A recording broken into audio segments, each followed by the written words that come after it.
നമസ്കാരം. ജാനുവരി 12 യുവജന ദിനം. 1988 അമേരിക്കയിലെ ചിക്കാഗോയിൽ വെച്ച് സ്വാമി വിവേകാനന്ദ പ്രസംഗിച്ച ഒരു പ്രസംഗത്തിന്റെ കുറച്ചു ഭാഗം.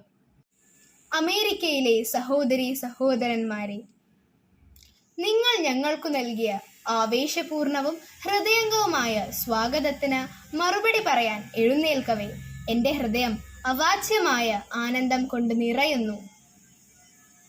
ലോകത്തിലെ അതിപ്രാചീന സന്യാസി പരമ്പരയുടെ പേരിൽ ഞാൻ നിങ്ങൾക്ക് നന്ദി പറയുന്നു. മതങ്ങളുടെ മാതാവിന്റെ പേരിൽ ഞാൻ നിങ്ങൾക്ക് നന്ദി പറയുന്നു. സർവവർഗ വിഭാഗങ്ങളിലും പെട്ട കോടി കോടി ഹിന്ദുക്കളുടെ പേരിലും ഞാൻ നിങ്ങൾക്ക് നന്ദി പറയുന്നു. സഹിഷ്ണുത എന്ന ആശയം വിവിധ ദേശങ്ങളിലേക്ക് വഹിക്കുന്നതിനുള്ള ബഹുമതി വിദൂര ജനതകളിൽ നിന്നു വന്ന ഈ ആളുകൾക്ക് തികച്ചും അവകാശപ്പെടുമെന്ന് പൗരസ്ത്യ പ്രതിനിധികളെ പരാമർശിച്ച് നിങ്ങളോട് ചിലർ പറഞ്ഞുവല്ലോ. ഈ മണ്ഡപത്തിലുള്ള അവർക്കും എൻ്റെ നന്ദി. സഹിഷ്ണുതയും സാർവലൗകിക സ്വീകാര്യവും രണ്ടും ലോകത്തിന് ഉപദേശിച്ച മതത്തിന്റെ അനുയായി എന്നതിൽ ഞാൻ അഭിമാനിക്കുന്നു. ഞങ്ങൾ സാർവലൗകിക സഹിഷ്ണുതയിൽ വിശ്വസിക്കുക മാത്രമല്ല, സർവമതങ്ങളും സത്യമെന്ന് സ്വീകരിക്കുകയും ചെയ്യും.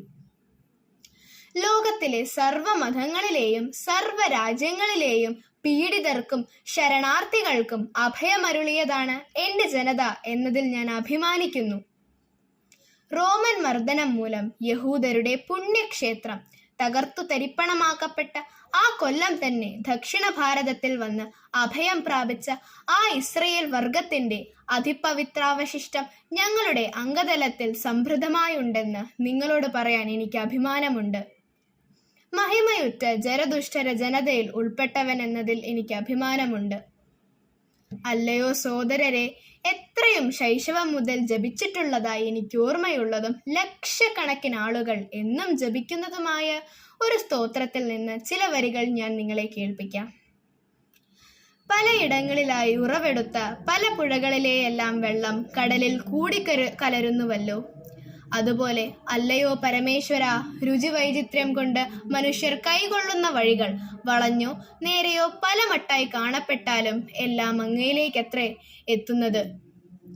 ഇതുവരെ നടന്നിട്ടുള്ള സഭകളെ എല്ലാം വെച്ച് അതിഗംഭീരമായ ഇന്നത്തെ സമ്മേളനം സ്വയം ഗീതോപദിഷ്ടമായ ഒരു അദ്ഭുതത്തിന്റെ നിധീകരണവും പ്രഖ്യാപനവുമാണ്. ആര് ഏത് രൂപത്തിൽ എന്നെ ജപിക്കുന്നുവോ അവനെ ഞാൻ അപ്രകാരം അനുഗ്രഹിക്കുന്നു. എല്ലാവരും ശ്രമിക്കുന്നത് ഒടുവിൽ എന്നിലേക്ക് എത്തുന്നത് വഴികളിലൂടെ എത്രേ. വിഭാഗീയതയും മൂഢമായ കടുംപിടുത്തവും അതിൻ്റെ ഭീകരസന്ധതിയായ ഈ മതഭ്രാന്തും കൂടി ഈ സുന്ദര ഭൂമിയെ ദീർഘകാലമായി കൈയടക്കിയിരിക്കുകയാണ്. അവ ഭൂമിയെ അക്രമം കൊണ്ട് നിറച്ചിരിക്കുന്നു. മനുഷ്യരക്തത്തിൽ പലവരു കുതിർത്തിരിക്കുന്നു. സംസ്കാരത്തെ സംഹരിച്ചിരിക്കുന്നു. ജനതകളെ മുഴുവനോട് നൈരാശ്യത്തിലേക്ക് തള്ളിവിടുകയും ചെയ്തിരുന്നു. ഈ കടുംപിശാചുകൾ ഇല്ലാതിരുന്നെങ്കിൽ മനുഷ്യ സമുദായം ഇതിലും വളരെയേറെ പുരോഗമിക്കുമായിരുന്നു. എന്നാൽ അവരുടെ കാലം ആയിക്കഴിഞ്ഞു. ഈ സമ്മേളനത്തിന് ബഹുമാനാർത്ഥം ഇന്ന് പുലർക്കാലത്ത് മുഴങ്ങിയ മണി എല്ലാ മതഭ്രാന്തിന്റെയും പേന കൊണ്ടോ വാളുകൊണ്ടോ ഉള്ള എല്ലാ പീഡനങ്ങളുടെയും മരണമണി ആയിരിക്കട്ടെ എന്ന് ഞാൻ അകമ്പഴിഞ്ഞ് ആശിക്കുന്നു. നന്ദി.